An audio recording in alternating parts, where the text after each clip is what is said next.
በፍጹም በእውነት ሰው እንዲያመሰግናችሁ ምንም ነገር እንዳታረጉ፣ ጌታ እንዲከብር ብቻ አርጉ። ዛሬ የረገማችሁ ሰውዬ ነገ ወደ ጌታ መጥቶ ይባርካችኋል። በፍጹም ከሰው ጋር እንዳይገናኝ። ይሸታል፣ ያሸቱታል። ሲያዩ ኢየሱስን ትሸታለህ ይለዋል። አይቼዋለሁ አንተ ላይ ይለዋል። የሆነ ቦታ እኮ ገብቶ ሲወጣ አንዳንድ ሰው ለመምጣቱ እኮ ምልክት አለው። ጠረኑ ይቀራል እዛው። ህይወት እንዴት የበለጠ አይሸትም ታዲያ? ወንጌል እንዴት የበለጠ አይሸትም ታዲያ? ገብተህ ስትወጣ ድብልቅልቅ አረገው መውጣት አለብህ። እንዳትቀድሙት፣ ተከተሉት፣ አብራችሁት ሂዱ። የህይወት ዘመን መልእክታችሁ ወንጌል ብቻ ይሁን። ኢየሱስ ስትሉ ይቀድማል ከፊት። ወንጌል ስትሉ በራሳችሁ ላይ ሆኖ ይታያል። ከሱ ውጪ ያረጋችሁት ቀን እናንተና ሌላው ነገር አትችሉትም።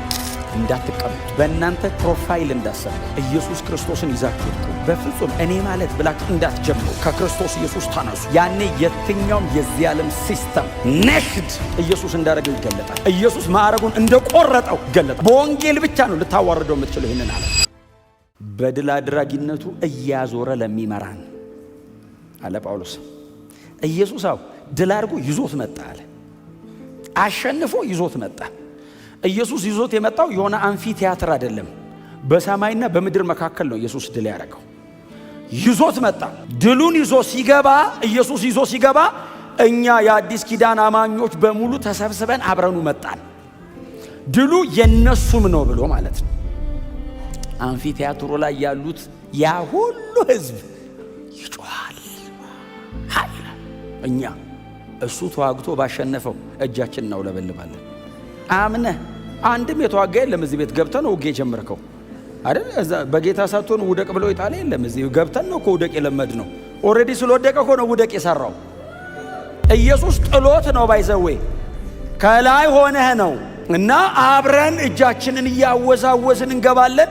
ጌታ ኢየሱስ ክርስቶስ ቆላስያስ ምዕራፍ 2 ቁጥር 14 እንደሱ አይደል የሚለው?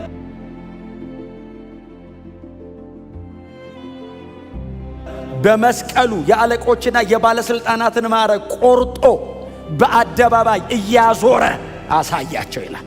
ሰይጣን መሸነፉ አደባባይ ላይ ታውጇል። ኢየሱስ ጓዳ አይደለም ያሸነፈው፣ አደባባይ ነው ድል ያደረገው። ሰማይ አብ፣ ቅዱሳን መላእክት አይተዋል። ምድር የሰው ዘር በሙሉ አይቷል። ከምድር በታች የተጣለ በሙሉ አይቷል። በሰማይ በምድር ከምድር በታች ኢየሱስ ድል ማድረጉ ታውጆ አልቋል። ጳውሎስ እንደዚህ አለ። ኢየሱስ ድል አድርጓል ሲላቸው የቆሮንቶስ ቅዱሳን አዎ ይሉታል። ጳውሎስ እንደዚህ አለ ጨምሮ፣ በድል አድራጊነቱ ድል ያደረገው እሱ ነው፣ ያሸነፈው እሱ ነው፣ የተዋጋው እሱ ነው፣ መስቀል ላይ ሰርቶ የጨረሰው እሱ ነው፣ ብቻውን ነው፣ የሚያዞረው የሚመራው እኛን ነው። በድል አድራጊነቱ ውስጥ የድሉ ተካፋዮች ሆነን፣ የስልጣኑ ተካፋዮች ሆነን ከእርሱ ስር ሆነን አብረን እንዞራለን። የትም ስንገባ ድል የምናደርገው ከክርስቶስ የተነሳ።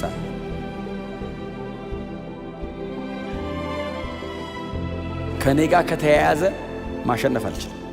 ከኢየሱስ ጋር ከተያያዘ የማይሸነፍ ነገር የለም። አንድም ነገር ላደርግ አልችልም። ተወው ጠላትን፣ ተወው የጨለማውን ዓለም፣ ተወው ካንተ ውጭ ራስን ማሸነፍ አትችልም። ከኢየሱስ ጋር ከሆንክ የትኛውም ኃይል ይሰበራል፣ የትኛውም ጉልበት ይንበረከካል፣ የትኛውም ባለ ማዕረግ ኢየሱስ ስትልበት ማዕረጉን ጥሎ ዝቅ ይላል። ኢየሱስ ብቻ ድል አድርጓል። በምድር ላይ ሰይጣን ሊቋቋመው የማይችለው ህዝብ ብቻ። ሰይጣን እኔን ኮሚኒኬት የሚያደርገኝ በልጁ በኢየሱስ ክርስቶስ በዘላለም አምላክ በእርሱ በኩል ብቻ። ሰይጣን በፍጹም በምንም በኩል ኮሚኒኬት ካደረገ ያሸንፋል። በኢየሱስ ክርስቶስ በእግዚአብሔር ልጅ በኩል ከሆነ ቻሌንጆቻችሁን በሙሉ የሚያንሱባችሁ በክርስቶስ ኢየሱስ የተሰራውን ድል በእምነት ስትቆጥሩ ብቻ። ይሄ ጊዜ የወንጌል ነው።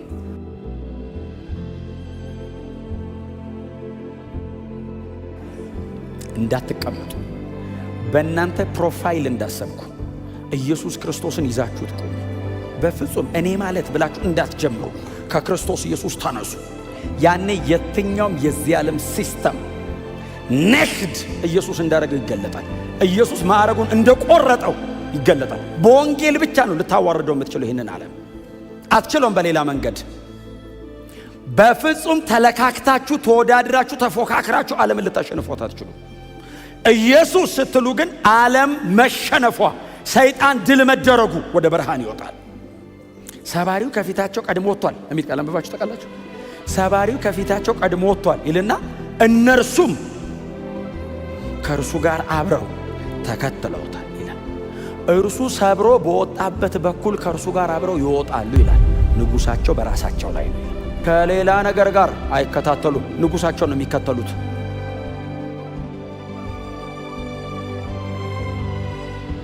እርሱ በሚወጣበት በኩል ሰብሮት ስለሚወጣ እርሱ በወጣበት ነው የሚወጡት። እርሱ ባልወጣበት በኩል ቢወጡ ተጋጭተው ነው የሚመለሱት። ከፊታቸው ያለው ንጉሳቸው፣ ራሳቸው ላይ ያለው ንጉሳቸው። ጌታን ጠብቁት፣ እንዳትቀድሙት፣ ተከተሉት፣ አብራችሁት ሂዱ። የህይወት ዘመን መልእክታችሁ ወንጌል ብቻ ይሁን። በቃ ኢየሱስ ስትሉ ይቀድማል ከፊት። ወንጌል ስትሉ በራሳችሁ ላይ ሆኖ ይታያል። ከሱ ውጪ ያረጋችሁት ቀን እናንተና ሌላው ነገር አትችሉትም። የእግዚአብሔር የምኑ ዕውቀት ነው የሚለው? የዕውቀቱ መዓዛ። የእግዚአብሔር ዕውቀት የተባለው ወንጌል ነው። በእናንተ የሚወጣው መዓዛ የወንጌል እውነት ነው፣ ሌላ ዕውቀት አይደለም። በዓለም ላይ የቤተ ክርስቲያን ጠረን ሊሆን የሚችል ሌላ ዕውቀት የለም፣ ሌላ ትምህርት የለም፣ ሌላ መረዳት የለም። መልእክታችን ኢየሱስ ብቻ ነው።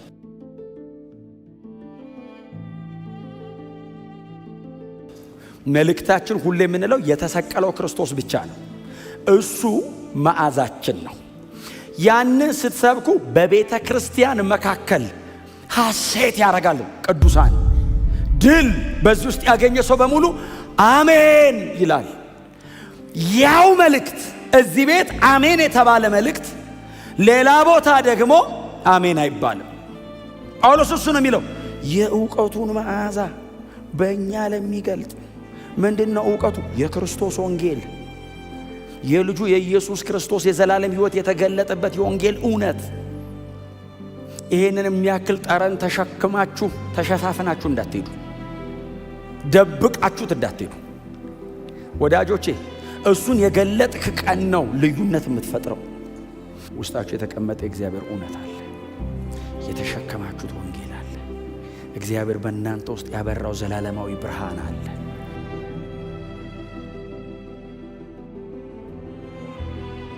ወዳጆች ሆይ ምንም አያጓጓንም። የመጨረሻ መልእክታችን ይሄና ይሄ ብቻ ነው። ምንም ነገር አያጓጓንም። እምንዘምረው ይሄንን ነው።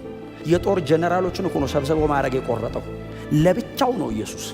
ሰማይ ያመሰግነዋል። ጉልበት ተስማምቶ አይደለም፣ በግድ እኮ ነው የሚንበረከከው።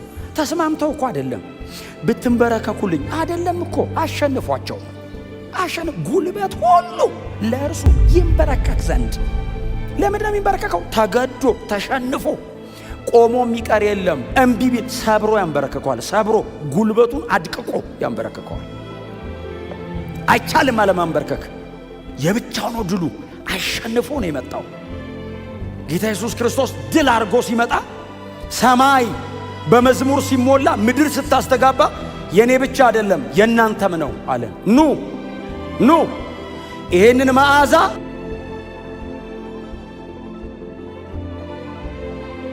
በእናንተ በኩል አድርጌ አወጣዋለሁ። ድል ማድረጌን በእናንተ በኩል አድርጌ ለዓለም ሁሉ አውጀዋለሁ። የሚቃወም አለ? አዎ፣ እስከሆነ ጊዜ ነው፣ ይንበረከካል። የትኛውም ሲስተም፣ እኔ ስለ ግለሰብ አይደለም እያወራ ያለሁት፣ ስለ ሲስተም፣ የዚህ ዓለም ሲስተም፣ የዚህ ዓለም ስርዓት ወዶ አይደለም፣ በኃይል ድል እያደረግን እንኖራለን። እያሸነፍን ነው የምንኖረው። ግን ደግሞ ይሄ ድል ፉልፊል ሆኖ የሚገለጠው ጌታችን ኢየሱስ ክርስቶስ በክብር የመጣ ቀን ነው። የዛን ቀን ኢየሱስ ሲመጣ ማን እንደሆናችሁ ቺፍ ኦፍ ስታፍስ፣ የጦር ሰራዊቱ አካላት አብረን እንመጣለን ከኋላው። ወደ ምድር ሲመጣ አውሬውን ከነሰራዊቱ አስሮ ሲወረውር አብረን ከኋላው እንከተለዋለን። በድል አድራጊነቱ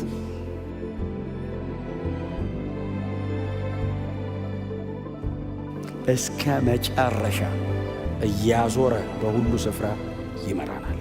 ውስጣችሁ የተቀመጠ መዓዛ አለ፣ መዓዛ አለ፣ ጠረን አለ እናንተ ውስጥ። ይሄ መዓዛ መውጣት አለበት። የእውቀት ነው መዓዛው። ሽታው የሚወጣው በክርስቶስ ኢየሱስ ወንጌል ውስጥ ነው። ዝም አትበሉ። ወንጌል ዘምሩ፣ ወንጌል ጸልዩ፣ ወንጌል ስበኩ፣ ወንጌልን ኑሩ። ይውጣ። በትህትናችሁ ይወጣል ይሄ መዓዛ። በመታዘዛችሁ ይወጣል ይሄ መዓዛ። በቅድስናችሁ ይወጣል ይሄ መዓዛ። በጽድቅ አቋማችሁ ይወጣል ይሄ መዓዛ። በምትቆሙበት ቦታ ላይ ሁሉ በምትኖሩት የህይወት አቋም መዓዛው ይወጣል። ይሸታል፣ ያሸቱታል። ሲያዩ ኢየሱስን ትሸታለህ ይለዋል። አይቼዋለሁ አንተ ላይ ይለዋል። እግዚአብሔር ቦታ አይመርጥም። በስፍራ ሁሉ የሚል ቃል አንብባችሁ። በስፍራ ሁሉ ነው የሚለው፣ ቦታ አይመርጥም።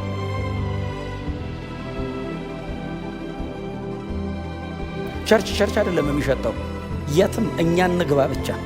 እምሰሩበት ቦታ ላይ፣ እምትማሩበት ቦታ ላይ፣ እምትኖሩበት አካባቢ ላይ ይሄ መዓዛ ይውጣ በእናንተ። ይሽተት አካባቢው። በእውነት ነው የምላችሁ፣ ከዚህ በላይ ክብር የለንም። ከዚህ የሚበልጥ ደግሞ መልካም መዓዛ ክርስቲያን የለውም። በጣም ቆንጆ ሽቶ ተቀቡ፣ ችግር የለው። እኔ እያወራሁ ያለሁትን የህይወት ጠረን ነው። እኔ እያወራሁ ያለሁትን ስለዚህ ጨርቅና እዚህ ላይ ስለሚደረጉ ጠረኖች አይደለም፣ ስለ ህይወት ነው የማወራው። ከእናንተ ይውጣ ሽታው። ይሸታል። ገብተ ቁጭ ስትል ሽቶ የተቀባ ሰው ይሸት የለ እንዴ? የሆነ ቦታ እኮ ገብቶ ሲወጣ አንዳንድ ሰው ለመምጣቱ እኮ ምልክት አለው። ጠረኑ ይቀራል እዛው። ህይወት እንዴት የበለጠ አይሸትም ታዲያ? ወንጌል እንዴት የበለጠ አይሸትም ታዲያ? ገብተ ስትወጣ ድብልቅልቅ አረገው መውጣት አለበት። ቀየረው ጠረኑን መባል አለበት። የነሱን ሽታ መዋጥ አለበት።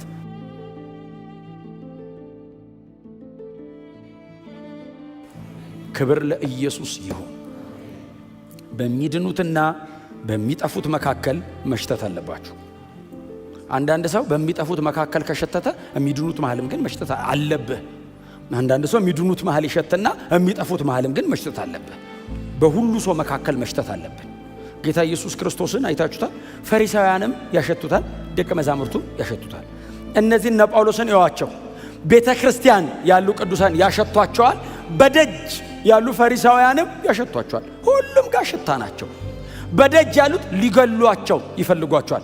በውስጥ ያሉት በመንበርከክና በጸሎት አጠገባቸው ቆመው የወንጌሉን ተካፋይ ይሆኗቸዋል። ሽታው አንድ ነው፣ መልእክታቸው ሁለት አይደለም። መልእክታቸው አንድ ነው። ኢየሱስ ስትሉ መልእክታችሁን ስታቀርቡ ጠረናችሁ። ክብር ለእግዚአብሔር ይሁን። ለወንጌል እውነት የታመናችሁ ሁኑ። በፍጹም በእውነት ሰው እንዲያመሰግናችሁ ምንም ነገር እንዳታደርጉ። ጌታ እንዲከብር ብቻ አድርጉ። ዛሬ የረገማችሁ ሰውዬ ነገ ወደ ጌታ መጥቶ ይባርካችኋል። በፍጹም ከሰው ጋር እንዳይገናኝ። ጸጋና መንፈስ ከእናንተ ጋር ይሁን። ስለዚህ ዛሬ ከሰዓት ጀምሩ ከድቅድቅ ጨለማ ወደሚደነቅ ብርሃን የጠራን በጎነት ለማውራት ስለሆነ ዛሬ ከሰዓት በኋላ ጀምሩ። ከዚህ ቤት ጀምሩ። በኋላም ከዚህ ስትወጡ እየተነጋገራችሁ ይሁን። በጎነቱ ማዳኑ፣ ስለ ኃጢአቴ ሞተ፣ መስዋዕት ተከፈለ፣ እዴ ተከፍሎልኛል። እንደ እግዚአብሔር በጎ አለ? አንድያ ልጅ የሚከፍል አንድያ ልጅ እኮ ሊሰጠኝ ማን ይሰጠኛል? እንደዚህ ያለ በጎነት የትም አይገኝም። ይሄንን ለመናገር ነው የተመረጠ ትውልድ የሆናችሁት። በፍጹም ሌላ አጀንዳ የለውም። እግዚአብሔር ቅዱስ ሕዝብ ያረጋችሁ፣ ለርስት የተለየ ወገን ያረጋችሁ። ጳውሎስ የሚለው እሱን ነው። ትርፍ ለማግኘት ፕሮፊቱ እግዚአብሔር አይደለም እኮ አይደል? ጳውሎስ እያወራ ያለው እኔ ትርፍ ለማግኘት ብዬ በእግዚአብሔር ቃል ላይ እንደሚሸቅጡት አይደለሁም። ጳውሎስ የሚያቀርበው ምን መሰላችሁ? ጄኒዩን ያልሆኑ አሉ። ምንድነው? ለምሳሌ አሁን ጳውሎስ ያቀረበበት ላቀረበው ወይኑ ላይ ውሃ ይጨምሩበታል። ከዛ ያቀጥኑትና ቴስቱን ያጠፉታል። ጄኒዩን አይደሉም ነው። ምን ማለት ነው? ክብር ለማግኘት የሆነ ከሰው ዘንድ ሞገሳን ለማግኘት ከሰው ዘንድ የሆነች ትርፍን ለማግኘት ብለው ሚክስ ያደርጉታል። እንደዛ አይደለንም እኛ። የወንጌል አማኝ እንደዛ አይደለንም እኛ። ለቅዱስ ቃሉ ታምነን እስከ መጨረሻ እንድንሄድ ጌታ ይርዳን። እውነትን ብቻ ወንጌልን ብቻ ክርስቶስ ኢየሱስን ያውም የተሰቀለውን ብቻ እየሰበከን እንድንጨርስ ጌታ ጸጋውን ከሁላችሁ ጋር ያርግ።